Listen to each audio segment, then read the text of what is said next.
ఇటలీలో సమ్మర్ ఇంత ఘోరంగా ఉంటదని అస్సలు అనుకోలేదు నేను. ఇప్పుడు గ్రోసరీ షాపింగ్‌కెళ్తున్నా. దానికంటే ముందు ఇంట్లో వేస్ట్ ఉంది. అది పడేద్దామని వచ్చేసినా అనమాట. ప్లాస్టిక్ వేస్ట్ అంతా యెల్లో కలర్ దాంట్లో పడేయాలి. అండ్ వెట్ వేస్ట్ మాత్రం బ్లాక్ దాంట్లో పడేయాలి. మా ఇంటి బ్యాక్ గేట్ నుండి బయటికొచ్చి రోడ్ క్రాస్ చేయగానే ఇక్కడ సూపర్ మార్కెట్ ఉంటది. చాలా దగ్గరనమాట. మార్నింగ్ 10 అయితుంది గానీ వేడైతే చాలా ఉంది. ఇండియా కంటే ఘోరంగా ఉంది. ఇప్పుడు సూపర్ మార్కెట్ లోపలికి ఎంటర్ అయిపోయినా. ఇక్కడ ఉన్నంత సేపు ఏసీ ఉంటది కాబట్టి ఎంతసేపయినా ప్రాబ్లమ్ ఏమవ్వదు. ఏదో ఆలోచిస్తూ బాస్కెట్ తీసుకోవడమే మర్చిపోయినా. అక్కడికెళ్ళగానే దీంట్లో ఏదో కవర్ కనిపించింది. పక్కది తీసుకొని నడుస్తూ వెళ్ళిపోతున్నా. ఇప్పుడు ఫటాఫట్ మనకు కావాల్సిన గ్రాసరీ షాపింగ్ అంతా చేసేద్దాం.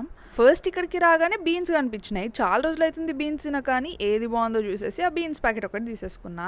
దీని కాస్ట్ ఇక్కడ ఎంత ఉందనుకుంటున్నారు? 1.99 యూరోస్ అంటే 200 అనమాట. అండ్ తర్వాత కాలీఫ్లవర్ తీసుకుందామని చిన్నది అది తీసుకున్నాను. దీని కాస్ట్ ఎంత అనుకుంటున్నారు? 170 రూపీస్. అంటే సమ్మర్లో వాటర్ మిలన్ కంపల్సరీ కాబట్టి వాటర్ మిలన్ తీసుకున్నా. పెద్దవన్నీ సీడ్లెస్ అంట.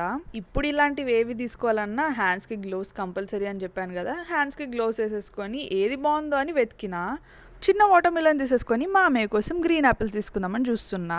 కేజీ 1.99 యూరోస్ అంటే 200 రూపీస్ కేజీ అంట. ఒక 4 యాపిల్స్ తీసేసుకున్నా. ఆ తర్వాత ఇంకేం కావాలని నడుస్తూ చూస్తూ వెళ్తున్నా.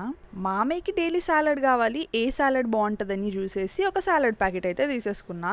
ఆ తర్వాత కీరా కూడా కావాలని ఒక 2 కీరాలు తీసుకొని బాస్కెట్లో వేసేసిన. ఇప్పుడు హ్యాండ్స్కున్న గ్లోవ్స్తో పని అయిపోయింది కాబట్టి వాటిని తీసుకెళ్ళి బిన్లో వేసేసి నడుస్తూ ఇంకా నెక్స్ట్ ఏం కావాలో చూస్తున్నా. ఇంట్లో షుగర్ అయిపోయిందని షుగర్ ప్యాకెట్స్ ఎక్కడ ఉన్నాయో చూసి అదొక ప్యాకెట్ తీసేసుకున్నా. ఇప్పుడు ఆల్మోస్ట్ అన్నీ అవసరమైనవి తీసుకోవడం అయిపోయింది. కానీ అలా నడుస్తున్నప్పుడు అటు ఇటు అన్నీ చూస్తే ఇంకేదైనా అవసరమా లేదా గుర్తొస్తుంది కాబట్టి అలా చూస్తూ నడుస్తూ వెళ్ళిపోయినా.